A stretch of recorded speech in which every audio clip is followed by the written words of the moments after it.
반갑습니다. 게임학 개론을 강의하고 있는 강사 이태성입니다. 자, 이제 3강 게임이란 무엇인가, 이제 세 번째의 주제를 가지고서 우리 요 내용을 한번 살펴보고자 합니다. 자, 요 내용을 보기 전에 우리 이전 강의에서 했던 것들은 이제 게임의 역사를 통해서 하나의 게임의 트렌드를 한번 살펴봤었고요. 그 다음에 입력장치와 출력장치를 그냥 우리가 입력장치, 출력장치 보는 것이 아니라 이제 개발자 입장에서 이와 같은 도구들을 어떻게 잘 사용할 것인가 라는 부분들을 한번 살펴봤습니다.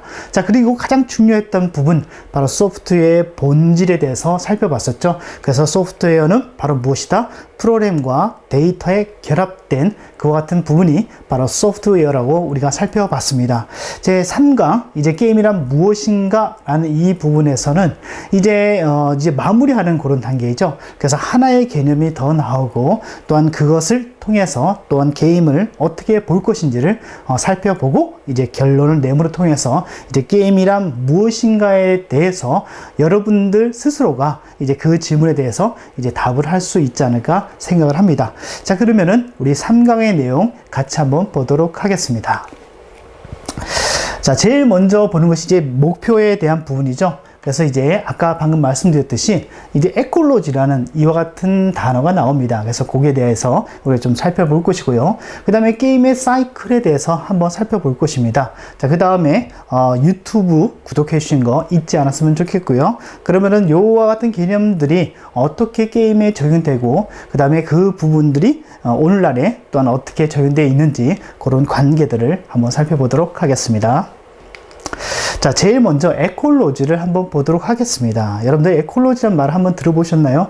저도 이것을 공부하면서 이제 에콜로지라든가 이런 부분들을 이제 알게 됐는데요. 아무튼 에콜로지, 저와 여러분들이 같이 공부를 해봐야 될 것 같은 사항에 해당이 됩니다.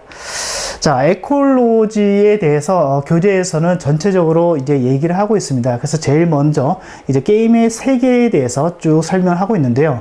자, 게임의 세계는 여러분들 MMORPG라든가 뭐 대부분이 이제 MMORPG죠. 사실 온라인 게임에서는 뭐 어떤 세계관이라기보다는 그냥 이제 바로 이제 게임을 하는 그런 식이죠. 하기 때문에 조금 세계관이 조금 뒤로 좀 밀리는 경향이 있습니다. 하지만 그 MMORPG 경우에는 이제 종족들 간에, 그렇죠? 그런 어떤 관계라든가 이런 것들이 쭉 설명되어 있는 부분이 바로 세계관에 해당이 되고, 그 같은 세계관이 중세도 될 수 있고, 또한 뭐 미래의 어떤 한 부분이 될 수도 있는 것이겠죠. 예, 그것과 의미가 동일합니다. 자, 그래서 교재에서는 세계의 의미를 이와 같이 얘기를 하고 있습니다. 비디오 게임을 플레이했을 때 화면과 스피커를 통해 플레이에게 제시되는 게임 속 세계입니다. 물론 그 게임에 대해서 느끼는 어떤 감정적인 요소는 각각 플레이마다 다 다를 수 있겠지만, 게임에서 펼쳐지는, 또한 게임에서 만들어지는 그 같은 장들, 그렇죠? 그 다음에 그런 환경들, 이런 것들은 전부 다 동일하죠. 그래서 그것을 바로 뭐라고 한다? 게임의 세계라고 하고, 그런 것들이 이제 글로써 기획서의 글로써 옮겨졌을 때 그것을 우리가 세계관이라고 우리가 할 수가 있습니다. 자, 그래서 게임 속 세계의 예로서 한 두 가지 정도를 들고 있는데요. 물론 모든 게임에는 다 이 세계관들이 있죠. 그래서 이제 드래곤 퀘스트라든가 파이널 판타지 같은 경우에는 전부 다 뭡니까? 여러분들 아마 다 한번 해보셨을 건데요. 특히나 파이널 판타지 같은 경우에는 물론 게임도 있지만, 게임이 출시되기 이전에 무엇이 먼저 나옵니까? 애니메이션이 먼저 나오죠. 그래서 그 애니메이션을 통해서 게임을 홍보하기도 하고, 또한 애니메이션을 통해서 게임의 퀄리티를 또한 이렇게 살짝 이렇게 소개하는 그런 역할도 이 그 동영상이, 애니메이션이 그런 역할을 하게 되는 것이죠. 그리고 또 뭡니까? 그 애니메이션을 보는 사람들이 그 게임에 대한 어떤 기대감도 이렇게 가질 수 있겠죠. 아무튼 이 파이널 판타지는 그런 형태로 계속 이렇게 버전업을 하면서 게임이 진행이 됩니다. 하지만 드래곤 퀘스트라든가 파이널 판타지 같은 경우에는 공통된 주제는 바로 모험이죠. 모험이라고 하는 그 같은 세계관을 가지고서, 또한 그 게임 안에서 계속 이와 같은 부분을 계속 게임을 통해서 진행을 해 나가게 되는 것이죠. 자, 그 다음에 테트리스. 국민 게임의 하나이지만, 테트리스, 블록 맞추는 것이죠. 그래서 테트리스 같은 경우는 뭐 세계관이 있겠냐라고 하지만, 나름대로의 무언의 세계관이 있고, 그 다음에 빨리 맞추는 거, 뭐 이런 것도 세계관이 될 수 있고, 뭐 여러 가지 될 수 있겠죠. 아무튼 그런 부분들은 이제 플레이어가 판단을 해야 되지만, 보통 테트리스를 할 때는 뭐 세계관을 생각 안 하죠. 이제 무조건 빨리 맞춰서 블록을 빨리 없앤다. 요런 그 개념 외에는 별로 없습니다. 아무튼, 이렇게 게임의 세계관은 뭐 예로서 들 수 있고, 이미 여러분은 게임의 세계관이 무엇인지 이미 알고 있을 겁니다. 자, 게임 세계란 이렇게 되어 있고, 일단 팩맨의 한 예를 들겠습니다. 팩맨은 굉장히 오래된 게임인데요. 아무튼 그 아케이드 게임의 가장 대표적인 그 같은 게임이고, 그 다음에 많은 사랑을 받았고, 오늘날의 플래시 게임이라든가 뭐 여러 가지 그런 게임들을 통해서 팩맨의 이런 분들이 이제 소개가 됐습니다. 또한 팩맨에 대한 어떤 기본적인 철학이라든가 이런 것들도 이제 책으로도 나온 그런 케이스가 바로 이 게임이죠. 자, 아무튼 오래됐기 때문에 일단 한번 실제 이렇게 실행되는 모습을 한번 보도록 하겠습니다. 자, 캐릭터 소개가 쭉 나오죠. 예. 뭐 점은 50이다, 큰 점은 50이다, 뭐 작은 점은 뭐 10이다. 점수 이렇게 올라가죠. 예. 예, 요겁니다. 예, 쭉 한번 보세요. 예, 쭉 먹이를 쭉 먹고요. 일반적인 먹이를 따라서 쭉 진행을 해 나가죠. 쭉 나가면서. 그 다음에 요 같은 경우는 어떻습니까? 파워미키죠. 그래서 빨리 간다든가 뭐 이런 부분들이 됩니다. 그 다음에 또 이와 같은 그 몹들을 또한 이렇게 잡아먹기도 하고요. 잘 피해 다닙니다. 굉장히 잘하는 것 같습니다. 예. 예, 또 하게 되면 이렇게 몹들을 잡게 되고 일정한 시간 동안만 이 상태가 유지되는 것이죠. 그래서 이제 그 몹을 잡을 수 있는 상태와 잡을 수 없는 상태, 막 요 사이에서 뭐 잘못하다가 주인공이 죽는 뭐 그런 상황이 발생되죠. 그래서 그런 묘미 때문에 사실은 팩맨을 하는 그 같은 부분이 있습니다. 예. 예. 자, 그 다음에 특징은 뭡니까? 이와 같은 미로가 있죠. 미로를 따라서 쭉 게임을 진행하는 그런 형태로 되어 있습니다. 그래서 계속 이제 그 스테이지가 바뀌면서 이런 미로들이 계속 바뀌어지죠. 예. 아무튼 이와 같은 게임이 이제 팩맨에 해당이 됩니다. 자, 팩맨의 세계관은 무엇이라 생각하십니까? 예, 제가 한번 묻고 싶은데요. 아무튼 이 부분도 한번 생각해 보는 것도 그렇게 나쁘지는 않을 것 같습니다. 아무튼 먹이를 따라서 빨리 먹이를 먹는 거, 뭐 이걸 수도 있겠지만 이 안에는 굉장히 많은 요소들이 사실은 녹여져 있고, 또한 그 요소들을 통해서 이 게임이 게임성이라고 하는 그 같은 재미 요소를 창출하고 있다는 것이 가장 중요한 부분이겠죠. 자, 일단은 우리가 이 세계관을 알기 위해서 일단은 팩맨의 특징을 잠시 한번 보겠습니다. 자, 이 게임 굉장히 좀 유명한 게임이고 많이 애용을 국민 게임이기도 하지만 이 팩맨은 굉장히 단순합니다. 단순하지만 또 그 팩맨만의 그 나름대로의 그런 것들이 있죠. 그래서 보면은 일단은 뭡니까? 스크롤이 없습니다. 보통 게임은 이와 같은 한 페이지 안에서 더 많은 양의 이런 화면들을 보여주기 위해서 이제 스크롤이라는 그와 같은 방법을 통해서 스피드감 있게 이렇게 진행을 합니다. 하지만 팩맨은 그런 것이 없음에도 불구하고 많은 유저들에게 재미라고 하는 그 같은 요소를 주고 있고 긴장감도 있습니다. 사운드? 없죠, 그렇죠? 사운드가 빽빽빽빽 하는 거 외에는 없잖아요. 그럼에도 불구하고 팩맨은 아주 뭐 그냥 쉽게 할 수 있는 그 같은 게임에 해당이 됩니다. 자, 스크롤이 없는 대신에 뭐가 있습니까? 미로가 있고요. 그 다음에 점과 그 다음에 미끼를 먹죠. 그 같은 먹이를 먹는다는 것은 결국 뭐겠습니까? 이 게임의 전체에 대한 이제 목표에 해당이 됩니다. 자, 여러분들 1강에서 여러분들 했던 거 기억나십니까? 봉을 쥐고 있는 상태, 봉을 탁 어떤 목표 아래 던졌을 때 바로 우리는 세 번째 부분이 게임이 될 수 있다라고 얘기했었죠. 왜 그렇습니까? 바로 목표가 있기 때문이죠. 그와 같은 목표는 결과를 나오게 되고, 그 다음에 그 결과에 따라서 승패가 결정되죠. 승패에 따라서 무엇이 됩니까? 도전과 재도전이라는 이런 부분을 통해서 계속 이와 같은 부분이 반복이 되어지게 됩니다. 자, 이름을 통해서 유저에게는 성취감과 또한 뭡니까? 뭔가를 할 수 있도록 하는 하나의 그 촉매제가 되는 것이겠죠. 자, 그래서 이와 같은 목표라는 부분이 이것을 통해서 이루어지도록 되어 있고요. 자, 그 다음에 파워 몬스터와 그다음에 파워 미끼라든가 후르츠라든가 이런 부분들은 단순하지만 뭡니까? 하나의 게임성에 해당이 됩니다. 만약에 이와 같이 스크롤이 없는 상태에 점만 있고 한다고 하면은 게임이 될까요? 아니겠죠. 하지만 이와 같이 몬스터는 기본적으로 뭡니까? 먹이를 먹는 것을 방해하는 요소로 작동이 됩니다. 그 다음에 파워 미끼는 어떻습니까? 다시 주인공이 플레이어가 이 같은 몬스터를 다시 잡아먹을 수 있도록 해주는 그 같은 반전에 해당하는 그 같은 그 아이템에 해당이 되죠. 예, 그래서 이런 부분들이 결국 게임성과 연결되어 있기 때문에 팩맨은 하나의 단순하지만 이와 같은 미학이 이 안에 숨겨져 있다는 얘기입니다. 자, 그래서 팩맨의 구성 요소를 한번 쭉 보면은 이와 같은 요소로 되어 있습니다. 일단 미로가 있고요. 점 있죠. 파워 미끼, 후르츠, 팩맨, 몬스터.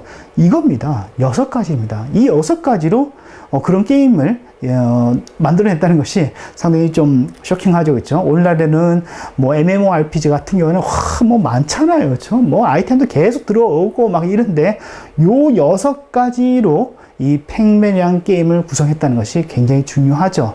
그래서 이와 같은 팩맨의 구성 요소를 요소이지만 이 요소들은 서로 간에 아까도 말씀드렸듯이 뭐 이와 같은 또한 뭡니까? 점과 미로의 관계라든가 파워 미끼의 뭐 팩맨의 관계라든가 이런 것들이 잘 설정이 되어 있습니다. 그래서 이와 같은 요소들은 이와 같은 방금 말씀드렸던 관계를 가지고 있고요.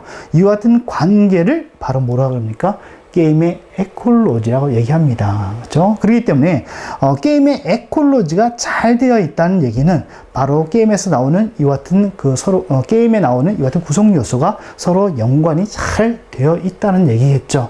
그래서 서로가 서로에 영향을 주고 또한 게임성에도 영향을 줄 수 있는 이와 같은 관계. 그래서 여러분들이 기억하실 것은 에콜로지는 결국 뭐다? 관계이다. 누구의 관계인가? 게임을 구성하는 그 같은 구성 요소의 관계이다 라고 여러분들이 기억을 하시면 됩니다. 그래서 이 부분이 가장 중요하죠. 그래서 MMORPG 같은 경우에는 이 부분이 이제 밸런싱이라는 부분으로 이렇게 발전을 하게 되죠. 그래서 게임은 잘 만들어져 있다고 할지라도 그 같은 밸런싱이 이제 무너지게 되면은 게임은 MMORPG로서의 이제 매력이 없게 되는 것이죠. 레벨이 굉장히 작은, 그죠? 아주 작은 그 같은 캐릭터가 큰 그 레벨의 몹들을 다 잡아버린다든가, 그렇죠? 뭐 이렇게 버리면 안 되는 것이겠죠. 예, 그렇기 때문에 이 에콜로지는 굉장히 중요합니다. 자, 그러면은 이제 에콜로지는 관계라고 얘기했고요. 그럼 이와 같은 에콜로지가 어디에서부터 출발했는지 그 부분을 보도록 하겠습니다.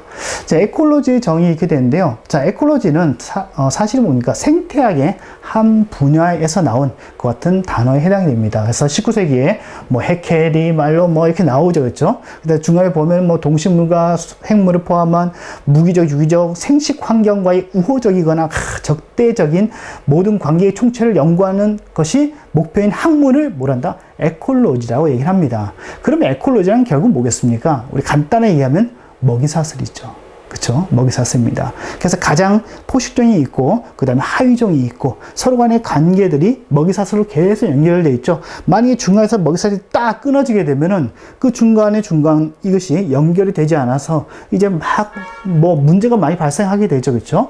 예, 그래서 아무튼 그런 얘기가 바로 에콜로지에 해당이 됩니다. 그래서 이것을 게임에 한번 적용을 해보면은 여기 나오듯이 게임 세계 속에 등장하는 요소와 다른 요소를 포함한 환경과의 우호적인 적대적인 모든 관계의 총체를 뭐란다? 바로 에콜로지라고 얘기를 합니다. 그렇죠? 그래서 많은 관계들이 있죠. 그렇죠? 예, 그래서 그 같은 관계를 에콜로지를 한다. 라고 여러분들이 기억하시면 되고, 뭔가를 기억하실 때는 문장을 기억하시기보다는 단어 위주로 기억을 하신 것이 가장 좋습니다. 에콜로지, 관계. 그 그 다음에 그것은 뭐다? 먹이사슬. 우리가 생태학의 생물학적으로는 먹이사슬이다. 그러면 이 그 게임에서도 이와 같은 관계가 이같이 먹이사슬과 같이 존재하는가? 존재하죠. 그렇죠? 예. 그래서 그렇게 이해를 하시면 쉽지 않나? 그런 생각을 합니다. 자, 팩맨의 에콜로지는 뭐 여러 가지가 있겠지만 더 많겠지만 아무튼 요 세 가지만 일단 한번 보도록 하겠습니다. 자, 일단은 몬스터와 점과의 관계, 그렇죠? 몬스터와 점과 관계. 물론 점을 보고서 이동을 하기도 하고 또는 벽을 보고서 이동을 할 수도 있습니다. 하지만 몬스터와 점과의 관계는 결국 뭡니까? 이동 경로에 해당이 되죠. 그 같은 점이 있다는 것은 바로 그 벽이 있다는 것이고 그 점을 따라서 계속적으로 이동을 하게 되죠. 그래서 이동 경로에 해당이 되고 그 다음에 몬스터와 미로. 몬스터와 미로. 결국 뭐겠습니까? 미로가 복잡하게 되면은 이제 게임의 난이도가 이제 높아지겠죠. 예, 그래서 그런 관계가 있고요. 그 다음에 몬스터와 파워 미끼는 서로 간에 어떤 관계입니까? 이게 뭡니까? 플레이어가 파워미키를 먹게 되면 몬스터를 잡아먹는 그와 같은 관계이지만 이 둘을 비교해보면 서로 간에 어떻습니까? 무관계죠. 관계가 서로 없습니다. 하지만 뭐 여러 가지로 뭐 확장을 해볼 수도 있을 겁니다. 아무튼 그래서 팩맨의 에콜로지를 본다면은 이런 식으로 그와 같은 관계들을 나름대로 한번 생각해 볼 수가 있는 것입니다. 그래서 요거는 이제 뭐 레포트로 한번 내봤던 그와 같은 내용인데요. 뭐 팩맨을 실행해보고 팩맨의 에콜로지를 뭐 나름대로 한번 분석을 해보는 것이죠. 딱 뭐 이와 같은 관계다. 라는 어떤 교과서적인 것 같은 내용이 아니라 나름대로 그것을 플레이해 보면서 에콜로지를 분석해 보는 것도 그렇게 나쁘지 않을 거라 생각을 합니다. 자, 두 번째, 이제 게임의 사이클이라는 부분을 우리 보도록 하겠습니다. 그러면 요거 넘어가기 전에 여러분들 잠시 한번 정리하면은 바로 뭡니까? 게임은 바로 에콜로지다. 그 다음에 에콜로지 같은 먹이사슬이 있고 그 요소들 안에 관계가 서로 이렇게 설정되어 있다. 그 같은 관계를 얼마나 잘하느냐에 따라서 바로 게임성이라든가 이런 부분하고도 이제 계속 연결된다. 라고 여러분들이 생각하시면 됩니다. 자, 그 다음에, 게임의 사이클을 한번 보도록 하겠습니다. 사이클이 뭡니까? 뭐, 순환하다, 뭐, 선환하는 것을 얘기하거나 또는 반복하는 것을 얘기하죠. 자, 일단은 여기에 대해서 여러분들 답을 할 수가 있어야만 합니다. 1, 2강을 보셨다고 하면은. 자, 게임이란 무엇인가? 여러분들은 어떻게 생각하십니까? 막연하게 게임이란 글쎄요 뭐 그래서 학생들한테 너는 게임이 무엇이라 생각하니 이렇게 물어보니까 뭐 우물쭈물하는 경우가 많았었는데 아무튼 여러분들 게임이란 무엇입니까? 단어로 생각하시면 됩니다. 문제로 생각하지 마시고요. 자, 비디오 게임에는 어떤 특징이 있습니까? 물론 비디오 게임뿐만 아니라 일반적인 게임에도 다 특징이 있겠죠. 그래서 거기서 가장 핵심되는 그 어떤 특징은 바로 무엇이라고 생각합니까?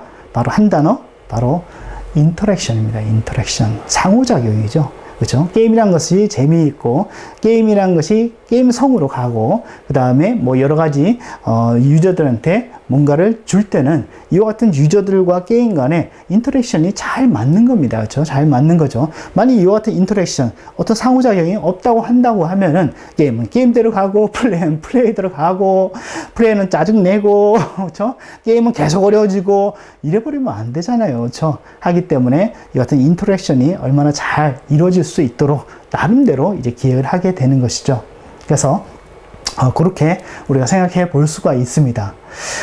그 다음에 요 세 번째, 게임에서 해결해야 하는 문제에 대해서 여러분들은 어떻게 생각하십니까? 그렇죠? 게임에서 해결해야 하는 문제.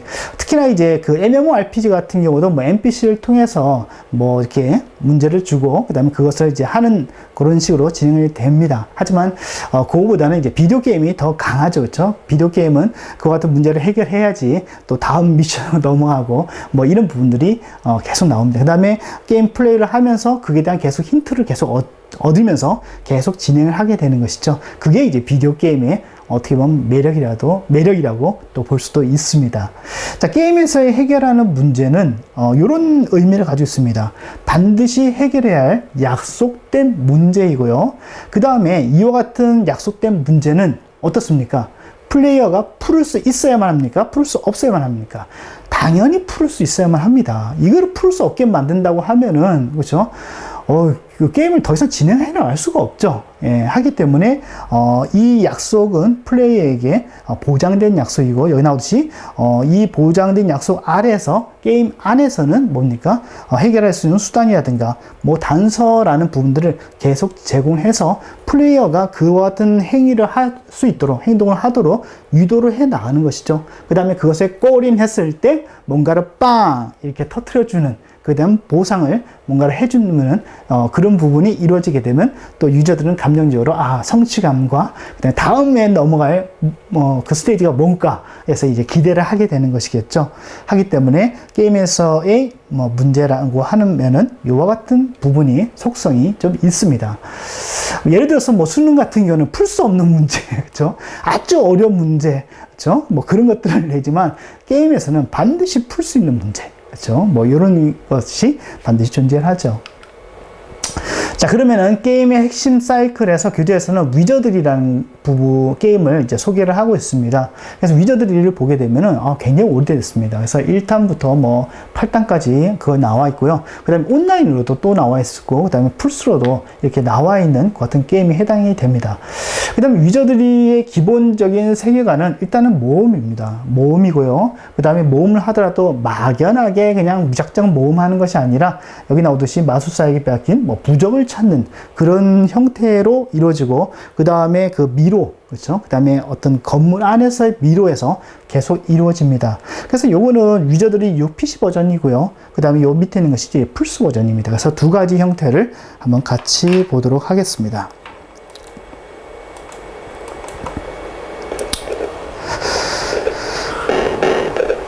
예, 요거는 위저들이 6버전이긴 하지만, 상당히 오래됐죠. 오래됐지만, 뭡니까? 이 같은 3D 형태를 구현하려고 굉장히 노력을 많이 했습니다. 그렇죠? 했고, 그 다음에 저도 요런 프로그래밍을 이제 C로서, 그때는 C로서 다 했었죠. 해봤는데, 요때는 이제 비디오 카드를 직접 액세스하고, 이런 부분들이 있습니다. 인터럽터를 이용해가지고, 하고, 이런 부분이 있습니다. 참, 기억이 새롭습니다. 아무튼, 예. 그래서 이런 식으로. 그래서 여기 옆에 보게 되면은 이와 같이 6명의 파티 인원들이 있습니다. 그래서 항상 6명을 데리고 다니면서 이와 같이 미로 안에서 뭔가를 이루어지도록 되어 있습니다. 자, 여기 보듯이 이제 몹들이 나오는데요. 지금 오늘날의 게임하고 비교하시면 안 됩니다. 아무튼 그때 당시에도 이거 훌륭한 몹입니다. 이게요. 자, 이렇게 했을 때 이 그 몹을 이렇게 처리하는 그 방법이 턴 방식으로 되어 있습니다. 그래서 턴 방식을 좋아하는 분도 계셔요. 저는 그게 턴 방식 그렇게 좀 별로 좋아하진 않는데, 아무튼 턴 방식을 좋아하시는 분들이 있습니다. 그래서 이런 식으로 해서 뭔가를 이뤄나가죠. 예. 그래서 물약도 먹기도 하고, 이렇게 해서, 각각 이제 인원들에게 이제 그 같은 명령을 이렇게 내리죠. 근데 그렇게 하게 되면 이제 거기에 따라서 이렇게 몹들이 제거가 됩니다. 아무튼 이와 같은 형태의 위저들이라는, 그쵸? 게임이 있었습니다. 자, 그 다음에 플스 버전 한번 비교를 해보세요. 굉장히 많이 달라져 있죠. 사운드부터가 다르죠. 그 다음에 뭡니까? 화면 자체부터 다릅니다. 그렇죠? 나오고요. 그 다음에 플스 버전으로 나왔다 할지라도 기본적인 그 컨셉은 다 똑같습니다. 그래서 6명의 파티 인원을 계속 데리고 다니면서 뭔가 이와 같은 미로 안에서, 건물의 미로 안에서 뭔가를 이루어가는 그런 형태입니다. 단지 그래픽이 굉장히 많이 바뀌었죠. 예, 그래서 일단은 이런 스토리 라인이 쭉 나옵니다. 그렇죠?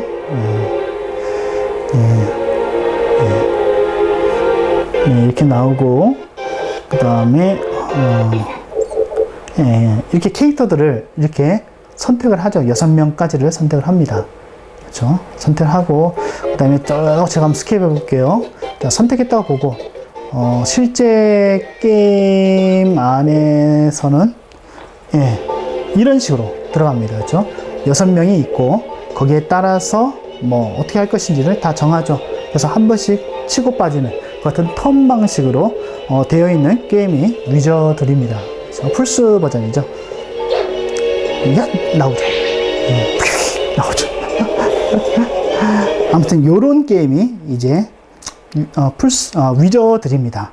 자, 그러면은 이 그 위저들의 핵심 사이클, 그렇죠? 핵심 사이클은 일단은 아까 지금 쭉 봤지만 어떻습니까? 기본적으로 전투라는 것을 같이 하게 되죠. 그렇죠? 전투를 하되 또한 뭡니까? 항상 미로 안에서 하게 되고, 그 다음에 그 건물 안에서 하죠. 그 다음에 뭡니까? 턴 방식이라는 것이 가장 큰 특징이라고 볼 수 있습니다. 하지만 가장 기본적인 것은 전투이죠. 그래서 이와 같은 전투는 결국 그 플레이어 캐릭터가 경험을 하게 만들고, 그와 같은 부분들은 뭡니까? 값으로서 보상을 해줘야 되겠죠. 그래서 경험치가 되고, 이와 같은 경험치가 많아질수록 무엇이 됩니까? 당연히 레벨업이 이루어지고, 그 다음에 그 캐릭터의 능력치가 이제 증가하게 되는 것입니다. 그 다음에 이제 아이템들이 있죠. 그래서 쭉 이렇게 이루어지고요. 그래서 위저들의 큰 사이클, 큰 사이클을 보면은 이렇게 이루어집니다. 일단 몬스터의 싸움이 가장 그 핵심이죠. 왜? 전투니까. 그렇죠? 핵심이 전투니까. 그 다음에 이렇게 하게 되면 경험치를 얻게 되고, 방금 제가 말씀드렸듯이 그 다음에 경험치를 통해서 아이템을 이제 취할 수 있게 되죠. 그 다음에 레벨이 올려서 강해지고, 그 다음에 점점점 더 강한 몹들을 이제 잡고서 미로에서 다음 장소로 계속 문을 열면서 이제 진행을 해 나가겠죠. 그래서 이와 같은 부분들이 계속 이루어집니다. 하지만 이와 같은 게임이 1탄에서 8탄까지 풀스까지 나올 수 있는 그 같은 부분은 바로 뭡니까? 바로 이 부분이죠. 바로 위저들의 사이클이 결국 무엇을 줍니까? 반응을 주는 겁니다. 그렇죠? 그래서 이렇게 했을 때 이렇게 되고, 이렇게 했을 때 이와 같은 보상되는 이 같은 순환 구조가 잘 되어 있기 때문에 그와 같은 게임이 계속 그 버전업이 되면서 출시가 되는 것이겠죠. 그 다음에 출시를 한다는 것은 유저가 있다는 얘기입니다. 출시가 또한 된다는 것은 그 회사 입장으로서는 뭡니까? 또한 그 돈을 벌 수 있는 그 같은 부분이 되기 때문에 또한 투자하고 개발을 하는 거겠죠. 그래서 모든 사이클 안에는 이와 같은 반응이 있고요. 이와 같은 반응을 어떻게 잘 이와 같은 구조로서 잘 만들어 놓는가, 이런 부분들이 가장 중요한 부분이라고 볼 수가 있습니다. 그래서 볼 수 있고, 그 다음에 이와 같은 부분 안에서 여러 가지 뭐 감정적인 요소라든가 게임성이라든가 난이도라든가 이런 것들이 결정이 되는 것이죠. 그래서 지금 위저들의 사이클이 지금 제가 이렇게 말씀드렸다고 해서 이거 하나만 있느냐? 그렇지는 않습니다. 또한 또 다른 미로 들어가면 또 나름대로의 또 사이클이 있겠죠. 그래서 그런 부분들이 가장 중요하다고 볼 수가 있습니다. 그래서 이제 전체적으로 이제 결론을 내면 이렇습니다. 이제 3강으로 해서 이제 모든 것들이 게임이란 무엇인가에 대해서 정리가 되는데요. 일단 게임은 뭡니까? 상태 인터랙션이다 라는 부분이 가장 핵심이 되겠죠. 이것 안에 게임이라는 요소가 다 들어있다고 해도 과언이 아닙니다. 자, 그 다음에 게임은 뭡니까? 에콜로지. 그쵸? 조금 유식한 말로. 그냥 뭐 요소들 간의 관계, 이 안에 조금 유식한 말로 에콜로지가 있다. 라고 하고, 그 에콜로지 잘 구성해봐라. 뭐 이렇게 얘기할 수 있겠죠. 그래서 게임은 에콜로지로 구성되고, 그 다음에 뭐라고 했습니까? 게임은 사이클이 있습니다. 뭔가 반복되고 순환되는 그 같은 구조가 있는데, 그 순환되는 구조 안에는 각각의 요소들끼리 반응하고 관계하고, 그렇죠? 그게 안에서 모든 것들이 이루어지게 되는 것이죠. 그래서 게임은 바로 이렇게 나름대로 결론을 낼 수가 있습니다. 그래서 이거에 대한 일단 그 학생들한테 냈던 문제인데요. 한번 여러분들도 한번 해보는 것도 뭐 나쁘지는 않을 거라 생각합니다. 게임을 선정하여 에콜로지와 사이클을 한번 분석해보는 것이죠. 단순히 분석을 해보시고, 그 다음에 이와 같은 부분들을 분석할 때 물론 뭐 막연하게 하는 것도 좋고 뭐 연필로 끄적끄적거리는 것도 좋긴 좋겠지만, 엑스마인드, 늘 제가 강조하지만 이 마인드맵이라는 부분들이 이와 같은 에콜로지라든가 사이클을 분석을 해서 하나의 도식화할 수 있는 제가 생각할 때는 가장 좋은 그 같은 프로그램 도구가 아닌가 생각하고, 그 다음에 이와 같은 그 엑스마인드를 이용해서 이제 프로그램 구조를 만들기도 굉장히 용이합니다. 물론 UML이라든가 뭐 여러 가지 그런 그 다이어그램이라든가 이런 것들을 쉽게 할 수 있는 프로그램이 있지만, 그거보다도 좀 더 쉽게 뭔가를 만들어낼 수 있는 구조를 파악할 수 있는 그 같은 부분이 이제 마인드맵이고, 그 다음에 엑스마인드라는 전용 프로그램을 이용해 보는 것도 좋지 않나 생각을 합니다. 그래서 요거는 일단 대학에서 학생들에게 냈던 하나의 그 레포트에 해당이 되고요. 아무튼 여러분들은 게임이란 무엇인가에 대해서 요 정도로 생각을 일단 좁히면서 나름대로 정립을 해 보는 것도 나쁘지 않을 거라 생각합니다. 자, 여기까지 해서 우리가 만든 이제까지 살펴본 게임이란 무엇인가에 대한 1장의 내용이 다 끝나고, 이제 다음 장부터는 또 다른 내용이 쭉 진행이 되겠죠. 그래서 이 게임학 개론의 가장 그 핵심이라 한다면 게임이란 무엇인가에 대해서 여러분들이 답을 할 수 있는 그 같은 요소들을 이제 1장을 통해서 이제 한번 생각해 봤다라고 해도 뭐 과언이 아니라고 생각합니다. 자, 그러면은 1장 교과서에는 1장이 되고 저희는 3강에 해당이 되지만 이 부분에 대한 사항들은 여기서 이제 마음을 지고요. 그 다음에 마지막으로 여러분들 유튜브 구독해 주신 거 잊지 않았으면 좋겠습니다.